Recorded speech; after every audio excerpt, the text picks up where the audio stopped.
and welcome to News 2 Reviews Summer Movie Special 2026 edition. It's funny, I went to Walmart and actually got a one of those beach balls for, aesthetic. Of course, I forgot it, so I'm going to add that in post right here. See? Whoa, how'd that get here? Amazing, and throw it away. Okay, anyway, welcome, and thank you all for joining us here for 2026 Movie Preview edition for the summertime. I have two esteemed guests here today from the North Carolina Film Critics Association, a organization that I myself am a part of. We have Noel Manning, no relation. How you doing, Noel? Awesome, great to see you. Thanks for inviting us. Absolutely, and Shamika Rhymes. Shamika, thank you for coming here today. Thank you for the invite. All right, so we are going to get right into it, but before we begin, I want to know a little bit about y'all. So, Noel, tell me first and foremost, your credentials, what gets you excited about film. Like, I want to know you, the movie guy. Sure, and you don't have enough time. I don't. So, lover of film since childhood. My mom introduced me to monster movies at a matinee, fell in love with film. College, decided to get a little deeper into it, started writing about film in college for the school newspaper, and then did an internship with a headline news affiliate. And did movie reviews there, and that's just kind of expanded. Continue to do movie reviews going several decades now.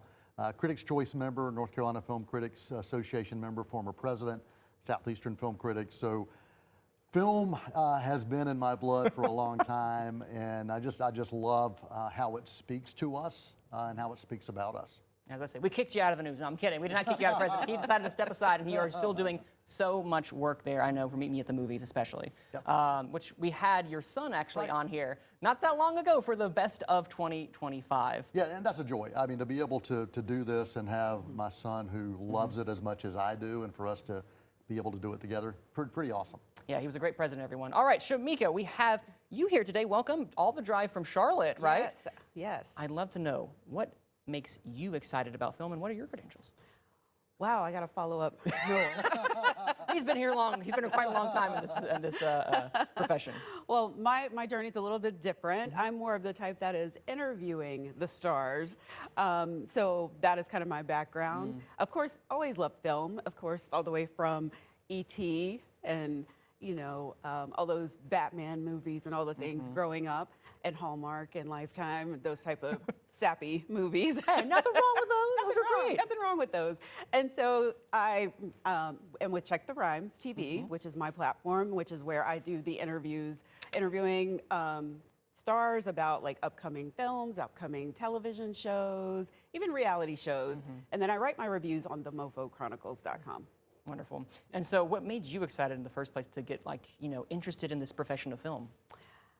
I just love everything about Hollywood, honestly. Honestly, from the red carpet, I just watched the Met Gala. So seeing all the glitz and glam, that is my favorite part. But then also finding out the behind the scenes stuff. So that is what kind of got my attention. You are our resident entertainment journalist here today. So thank you both here for joining us on the News 2 Reviews Summer Movie Special 2026 edition. Say that 3 times fast. I will not. But I want to kind of give a quick preview on what 2026 has to offer when it comes to summer movies. And we'll get into the nitty-gritty in just a bit. So, Noel, how is this looking like in comparison to years prior? The summer movie season is a big time for the box office to have a variety of blockbusters, smaller films. Tell me, what are we looking like in terms of this year? Well, when I think about summer, I really think about the spectacle, about the entertainment aspect of it. What is it that draws people of all types, of all ages, to the cinema? And it is the experience. And that's what it was always like for me growing up. I always looked forward to, okay, what can I watch this week? And every week I wanted to watch something. So I think every summer is going to do that. I think this one's going to do it as well. We're going to see some epics. We're going to see some under the radar films that people didn't expect. I mean, I think back years ago to The Sixth Sense. That was one that nobody expected anything of, and it changed the landscape. And so I think we're going to find that this year as well. Sure, we're going to find those animated films that kids are drawn to, that adults are drawn to because of nostalgia, but we're also going to find the Ridley Scotts, who have been in it for a long time, the Christopher Nolans, and then, of course, James Gunn, who's finding a way to remake some things in his own image. I was about to say, we're going to preview a little tidbit of what we're going to be talking about in just a bit. Shamika, what about for you? For me, it is all about the nostalgia, I think. So that's what I'm always looking forward to. And I know it's not a summer film, but just going to see Michael, that was nostalgia. It felt like Michael Jackson was with us. So, of course, in the summer, you're looking for the nostalgia feel as an adult and things to introduce your kids to. Wonderful. Yeah. All right, so I'm curious for you and for both of you over here. Again, we'll talk about this more in detail in just a bit, but for this particular summer movie season, how's it looking? Like good, or we should be pessimistic? Oh, I honestly was a little pessimistic. Okay. I was. I think because, again, and I know I keep bringing up Michael, because that movie probably should have been a summer film. It does feel summery. It does feel summery. But because that was the big one I was looking forward to for the year, now I'm pessimistic. What can follow this up? The spectacle-wise of everything. Right, exactly. Or if, I'm always optimistic. I always know that there's going to be something that will speak to me. It may not be every film that I'm hoping will, but there will always be something that will whisper to me, and I'll remember it years down the road. Talking about a film that I think should have been a summer film was Deep Water, which was a disaster flick. A two-time disaster flick, plane crash and shark attacks. And it was a heck of a lot of fun. So that should have been a deep summer film. I'm excited to talk more about and also hear the whispers that you are saying when it comes to the films that we should be looking forward to. But before we begin that, we're going to look back at some of the films that I've reviewed here on News 2 Reviews that, got me perhaps dancing.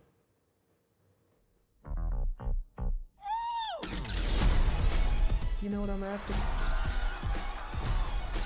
You want to be the biggest star in the world. Michael traces the first few decades of the life of Michael Jackson, following his rise from a child star in the Jackson 5 to one of the most influential entertainers in music history. As his stardom reaches unprecedented heights, the story offers a curated look at the man behind the music and the legacy he leaves behind. A biopic that has literally been years in the making, Michael the film, just like the king of pop himself, bounces with kinetic energy as the audience is taken on a musical journey. In the star role, Jafar Jackson, the nephew of Michael Jackson, seems to be possessed by the musical spirit of his deceased uncle. Jafar's embodiment of Michael is nothing short of uncanny as he struts, sings, and steals every scene without fully making him a parody. Jafar, along with Coleman Domingo and Nia Long as Jackson's parents, commit to give wonderfully full-throated performances even when the script abandons their depth. The film Michael acts as a repeat of the artist's greatest hits. If you go to Apple Music or Spotify, you'll see Michael Jackson's essential discography near the top. And that's nearly analogous with the film itself.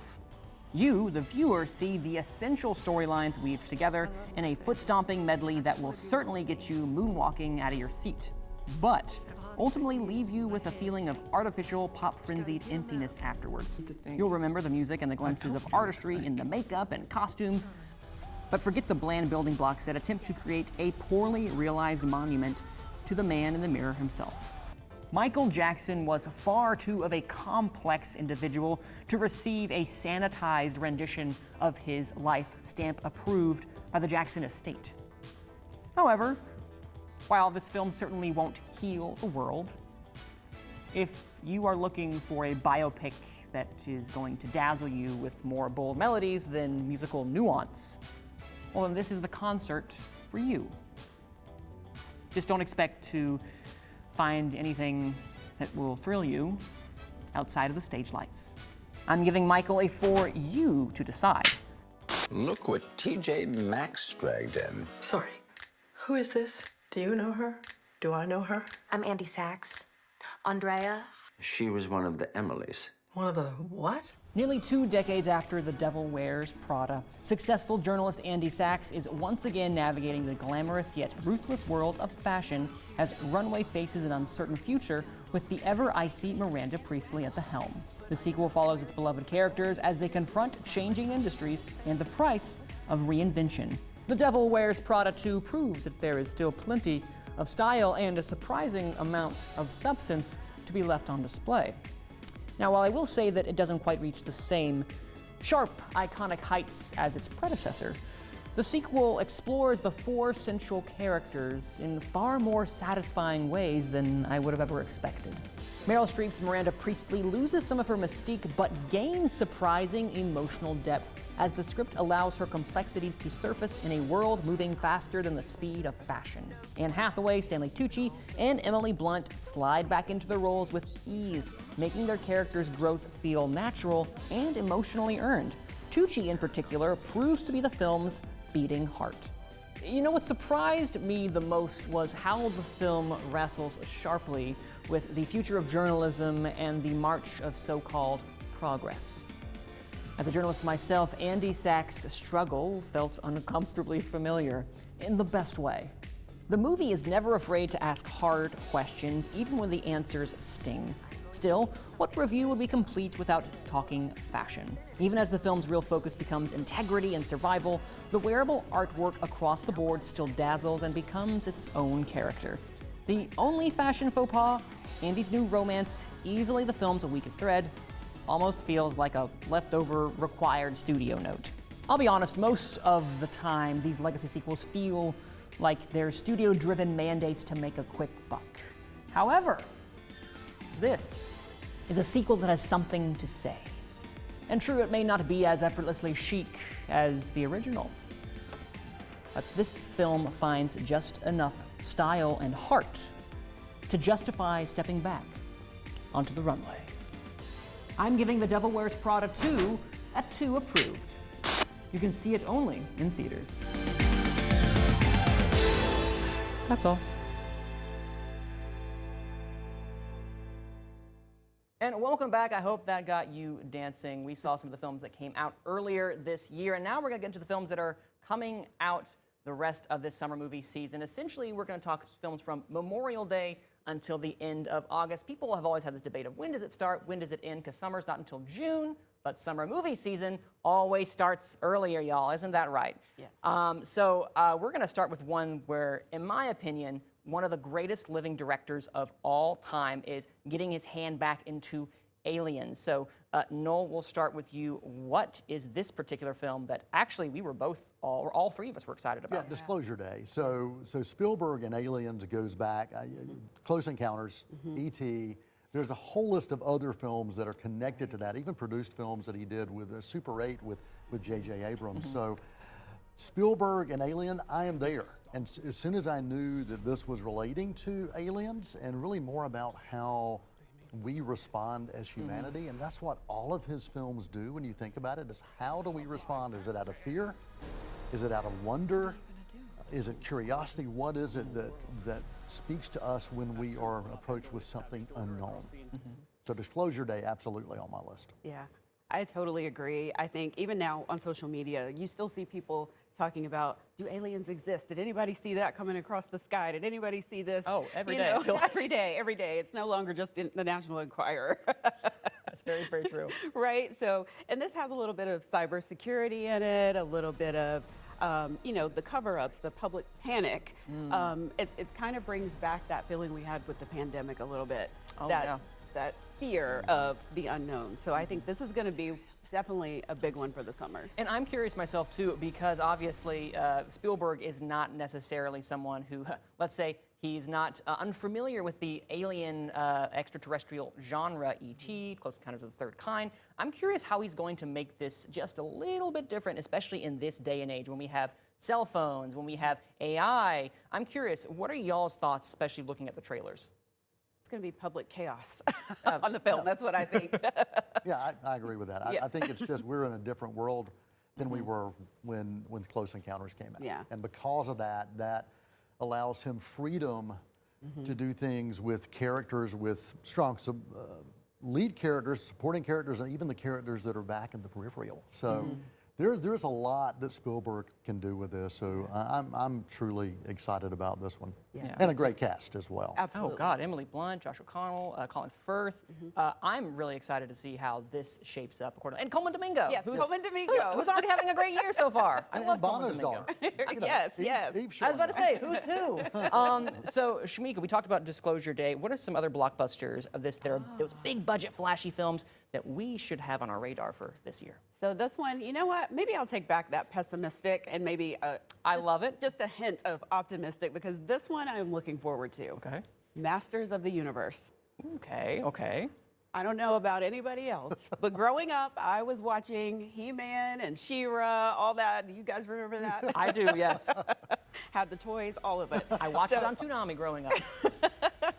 So I'm excited about this one because, well, one, Idris Elba is in it, but I'm also looking forward to seeing where the story goes with Prince Adam, Skeletor, all of our favorites, because I know I haven't seen it outside of a cartoon. So Same. yeah, so I'm excited about that. Again, I mentioned nostalgia earlier. This is a huge reason why I'm excited about it. So yeah, I think that's it. So Noel, what are some of the other films that you have in I'm going to keep on with nostalgia. Toy Story 5. Oh. So when Toy Story 3 wrapped, I felt that was a truly fitting conclusion Right? to the franchise, and I said, I don't want to see any more. But I went back to Toy Story 4. I said, okay, there's more stories to be told. And I feel the same way. And I think with this one, it also goes back to what we talked about with Disclosure Day. It's a different time. So Buzz and Woody are no longer, who cares about the physical toys anymore when you've got smart pads that you can do whatever you want to. Yep. with. Right. So it's a changing dynamic, and you think, okay, there's nothing left to tell, but I think there are always more stories that you can tell. So Toy Story 5 is on my list. Tim Allen, Tom Hanks back, and that nostalgia factor I think will be a big draw. I think about my kids who grew up watching. They're adults now. And so they're going to go back to this because of that nostalgia. I'm going to go back because I remember introducing them to that. So Toy Story 5 on my list. Great quick comment I'll actually add to that is that when it comes to this particular film, I agree. Toy Story 3, it's a perfect trilogy. Don't continue, stop. But 4 was great, and I'm excited about 5 because you could always tell something new, especially when it comes to technology and kids, because that's a big dialogue you can have even outside of the Toy Story franchise in and of itself. Shamika, what are some of the other films you have in your list? Oh, see, now I might really have to dial back the pessimistic all the way back for this one, too. I was about to say, we love some optimism on here. We do, yes. Supergirl. Yeah, so I think for me, I'm a DC Comics girl, which you wouldn't know that looking at me, I guess. But, I watched the TV series, and so I was excited that Supergirl is coming to the big screen. Supergirl is Superman's cousin, and it's going to be, I think, different from the TV show, because this one, I don't know if you guys have seen the posters and the movies, but yeah, it's like she's about to show up and show out. So I'm excited to see, and again, nostalgia, because I don't know if you guys are comic book readers, so you know what happens with Supergirl. So we'll see what happens, but I'm excited for this one. I will quickly add, I am really excited too, only because Greg Gillespie, who is the director behind this, I, Tonya is sneakily one of my favorite films. It's also Cruella. That had no right being as good as I believe it to be. So I'm excited what he's going to do behind the director's chair. Especially with this bringing in the world of the DC universe. Noel, what are some of the other films you got? So for me, going back to why the summer, big screens, the biggest screen possible, the best sound possible, and nobody is doing that better than Christopher Nolan right now. He finds a way to bring spectacle to the big screen in everything he does, even historic biopics. He finds a way to make you feel drawn into it. So The Odyssey, July 17th release date for that. Matt Damon, Tom Holland, Zendaya, Lupita Nyong'o. It's going to be epic. And for a story that's over 2,500 years old, I'm really interested to see what Nolan's going to do with this. And I know it's going to be massive. I'll quickly add first off, Anne Hathaway is going to have an amazing year just with Devil Wears Prada 2 already out. You had to get that mention in there. Yes. But she's also in this one. She was in Mother Mary earlier this year. She has a couple of films also coming out later this year. She's going to have a big year ahead of her. But I'm curious, as someone who grew up, I've read the Iliad, I've read the Odyssey. That was never my thing. I'm curious because this is my pessimism coming out here. I'm curious how he is going to take this work and make it accessible and fresh for modern day audiences. But of course, it's Christopher Nolan. So I'm automatically excited. Yeah. But we're going to now take it to a break or a pre-produced segment, and I'm excited to hear or show you exactly what some of the people here in the newsroom are looking forward to when it comes to some of these big blockbusters, or maybe they'll surprise us with some smaller films. Take a look. A lot of the time you hear me talk about films, but instead I decided to get a newsroom perspective on the films coming out for summer 2026. Let's go see what they have to say. I am looking the most forward to Spider-Man: A New Day because I have to watch the hottest new married couple on the town, Tom Holland and Zendaya. But I also love Spider-Man, so I'm here for it. Toy Story 5 because I have a 3-year-old who is always like, want to watch Woody, want to watch Buzz, want to watch Woody, want to watch Buzz. And she wants to watch the same movies over and over and over again. Parents, you know what I'm talking about. Definitely looking forward to Spider-Man. I've loved all the previous movies and I'm so excited to see what they do with the next one. I'm looking forward to the new Spider-Man coming out. I'm a big Marvel fan, so I'm very excited to see what this new one's going to be about. I know we're talking about the summer, but can we talk about the here and now? I have to see Devil Wears Prada 2, right? Florals in the spring, groundbreaking. I am most looking forward to The Odyssey. One, because it's a Christopher Nolan film, fantastic cinematography, great scene work, and obviously the cast is stacked. It will be the Spider-Man one. I just don't know if I'll be able to make it in theaters with 2 kids. If we do go to the theater, it'll probably be Paw Patrol. Looking at this list, I don't know if any of these are going to get me to the theater. What happened to the old summer blockbusters like Jurassic Park? I'm doing my best Miranda Priestley impression. I would like to see The Devil's Wear Prada 2, which is not on this list. But I will go see, maybe, Toy Story 5. Because how can you not see Toy Story 5? Well, as a moviegoer myself, I must say, growing up with Toy Story, seeing the end of Toy Story will be great. Also seeing Mandalorian Grogu, huge Star Wars lover. I am looking forward to July. 2 movies, The Odyssey, new Spider-Man. I have been on the edge of my seat since No Way Home. I am definitely most excited to see number 1, gotta be The Odyssey. Christopher Nolan, huge fan of Greek mythology, so big for that. And Spider-Man Brand New Day, big Marvel guy, big comic guy. Split in between The Odyssey, huge fan of Greek and Roman mythology, and then Disclosure Day. I mean, Steven Spielberg return to form. Cannot wait for that. Honestly, I'm not much to go to the movies, but looking at this list, I think Jack would be a really funny one. I mean, super light, something funny to laugh at while you're in the movie theater or just to wait for it to come out. But I'm gonna have to start getting used to a lot of these child movies too once I have this baby, so I guess Paw Patrol as well. Weren't those some fine choices from our newsroom? I had a couple of favorites there mentioned, so I'm excited to continue that discussion here with our panel from the North Carolina Film Critics Association, Shamika and Noel. We were talking about some of the bigger blockbusters, you know, the Spider-Mans, the Supergirls, the Odyssey.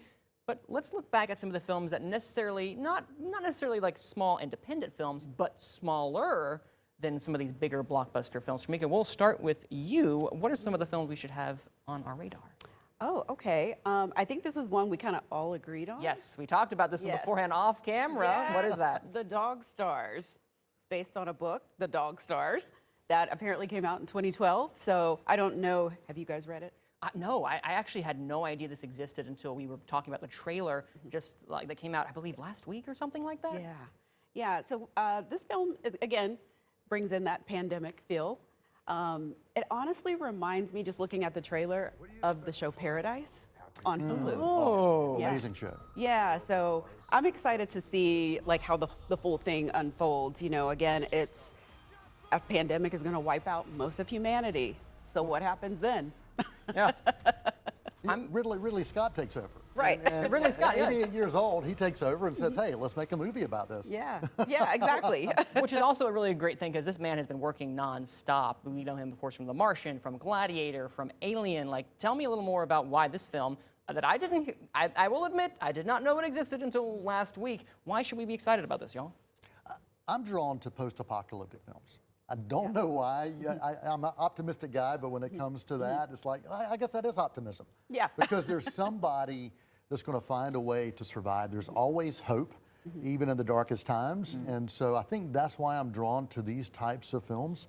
I do know the book has one of the most devastating deaths that Oh, you God. may see. And so the question is that going to show up? So that's not optimistic, but from what I understand, that has a huge impact on what happens moving forward. But survival, connection, we thrive, human connection. Yeah. I think back as you were talking about during the pandemic, we were thriving. How do we communicate and how can we stay connected to each other? And also, what does it say about humanity in these dark times? And so, yeah, Dog Stars, it's not going to be an uplifting film, but Ridley Scott, he's just a master of building worlds like this. And I'm excited about this. Jacob Elordi's in this, Josh Brolin, Margaret Qualley. I'll get it out there. I'm not going to say that 3 times. Guy Pearce also in this film. Guy Pearce, a really underrated actor working here today. Yeah. Ironically, I first heard the title and I was like, is this like A Dog's Purpose? Like one of those like movies that they've had? Okay, good, but it's not. It's actually a high concept sci-fi post-apocalyptic film by Ridley Scott, who, again, he's fresh off of, if I'm not mistaken, Gladiator 2, unless there was something in between there that I may have forgotten. Yeah, there was Napoleon in there somewhere. Somewhere. As well, so. He just does not stop, that guy. Yeah. Noel, what do you have for other films that we should be looking forward to? So other films, this is one that not a lot of people are thinking about. Carolina, Caroline. This is June 5th, so it's an early summer film. Bonnie and Clyde meets true romance.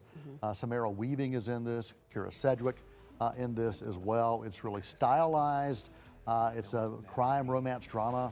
I appreciate those kinds of films as well. And I think this is one that's going to lean into that chaotic energy of what happens when people are on the run, especially people who have romantic connections.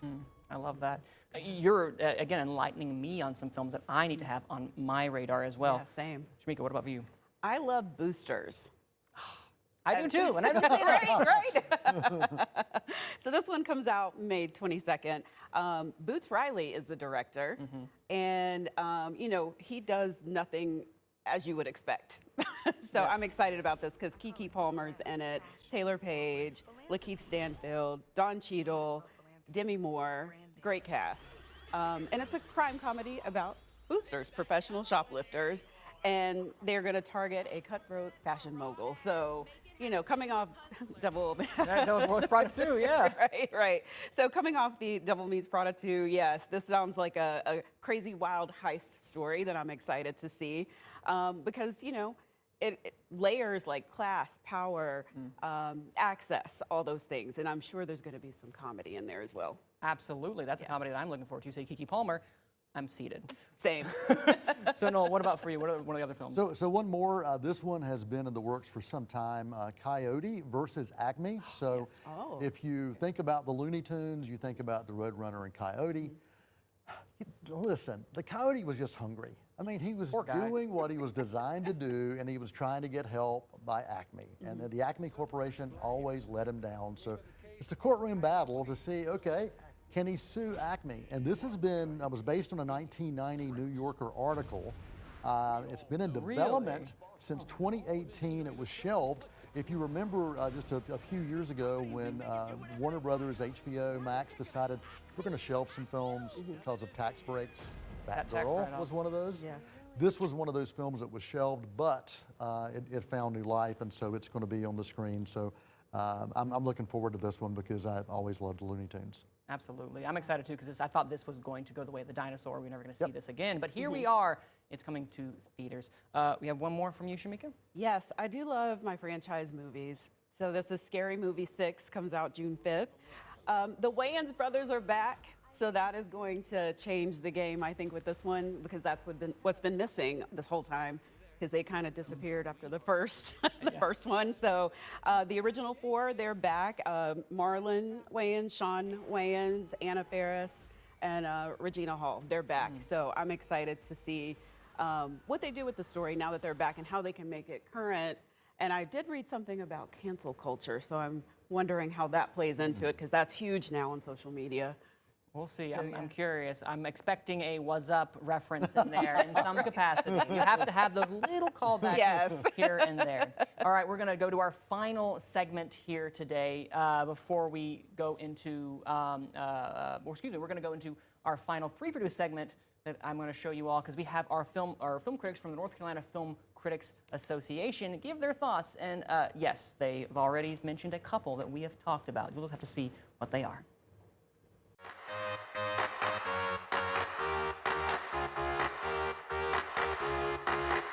Looney Tunes Coyote vs. Acme is a new family comedy coming at the end of the summer. Coyote has, for his entire existence, tried catching the Roadrunner. And each time, one would say it's his own mistakes that make it happen. But at the center of it all are Acme products. This courtroom drama about Wile E. Coyote suing the Acme Corporation. The film stars Will Forte as a down-on-his-luck lawyer who takes the Coyote's case. John Cena plays the lawyer for the Acme Corporation. If you are an individual of a certain age, you know the Looney Tunes. You know that they get ridiculous. This is the return to form to the films like Space Jam, Looney Tunes Back in Action. Spider-Man Brand New Day. This is probably going to be the biggest film of the summer, if not the biggest film of the year. I feel like the Spider-Man movies, particularly the Tom Holland iteration of them, have been some of the strongest and most consistent Marvel movies within the last decade or so. This is the Spider-Man people have been waiting to see, just him on his own. And like I said, he's on his own, but the Punisher's there, the Hulk's there. They're still the greater MCU that he is in. Tom Holland is such a good Spider-Man. He has just such this charm to his Peter Parker, and anyone who saw Spider-Man No Way Home knows that it ended in a very dramatic way of Spider-Man opting to just be completely forgotten by the world, including everybody he loves. And so this shows the fallout from that. Backrooms. It's this weird, creepy, unsettling horror about a mysterious door that appears in a furniture store. I mean, first of all, the narrative within the film, it really focuses on like liminal horror, people's fear of or just kind of unease around these like empty spaces that, you know, seem familiar, but they're kind of dark and uncanny at the same time. And it also plays into our public's fascination with abandoned spaces and creepypasta focused on urban decay. And then Kane Parsons, who is often credited as starting the web series, even though he didn't create Backrooms, he kind of made it popular. He actually is going to be directing the film, the youngest ever filmmaker for A24, and probably one of the youngest ever. The teaser itself is the biggest reason I am stoked for this. Evil Dead Burn is similar to Evil Dead Rise in that it takes place within the continuity of the original Evil Dead films, but is its own unique story. Burn is about a woman who, dealing with grief and loss, goes to her in-laws' remote home and Deadites arrive. But I'm as stoked about this because it looks so different. It looks unique. People should be excited about the Odyssey. If you went to a regular high school, you read this in your language arts class. Everybody read the story of Odysseus and his journey back home. And to see Christopher Nolan tackle a more fantastical story is something I am very eager to see. He's done realism, he's done comic book movies. People really love to see myth brought to life. This is where people want to be transported to in the summer. Something that is not real, something that is fantastical.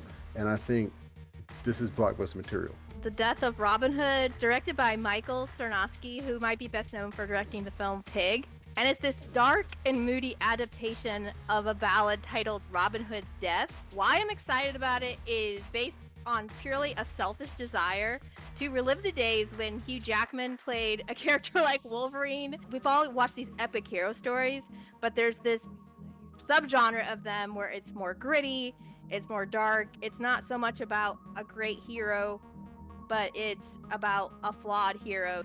The End of Oak Street. It's directed by David Robert Mitchell, who did one of my favorite like modern horror films called It Follows. It starts us out in the 1970s. Anne Hathaway and Ewan McGregor are the married couple. A mysterious cosmic event rips Oak Street from suburbia and transports that neighborhood to someplace unknown, basically in a different time. There are dinosaurs in the movie. I just like the inventiveness of what are we gonna do with the dinosaur story and make it not be Jurassic Park, right? And bring something new and exciting to that. I'm very excited about Disclosure Day.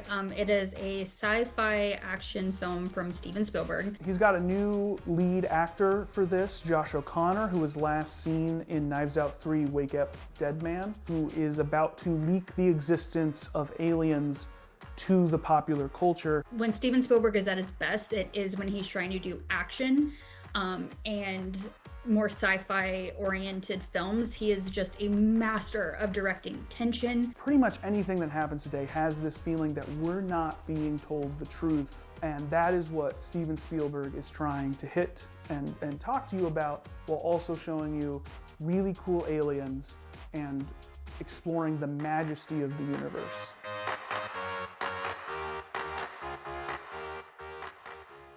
And welcome back, everybody, to the News to Review Summer Movie Special 2026 edition. We are at the final stretch of our conversation here today. Noel and Shamika, thank you all for joining us here today.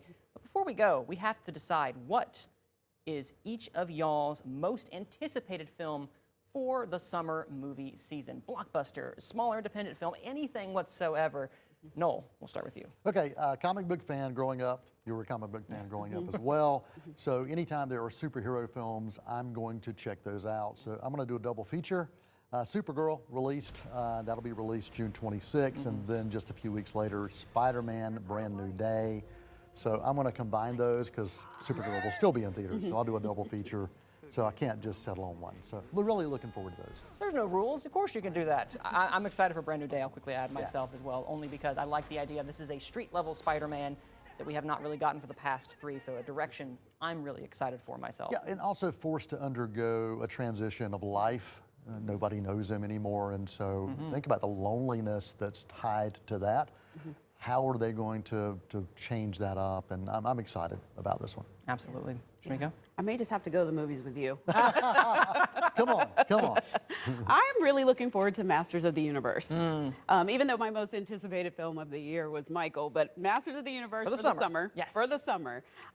Because again, it checks a lot of boxes for me. Big franchise nostalgia, strong cast, and a story that has a lot more emotion than people may expect. And because Idris Elba, that's the other reason. Because of Idris Elba, yes, can't go wrong with that either. I'm going to throw you all a curveball. This is one that we haven't talked about. We haven't done many horror films, but I am actually incredibly looking forward to coming out this end of May.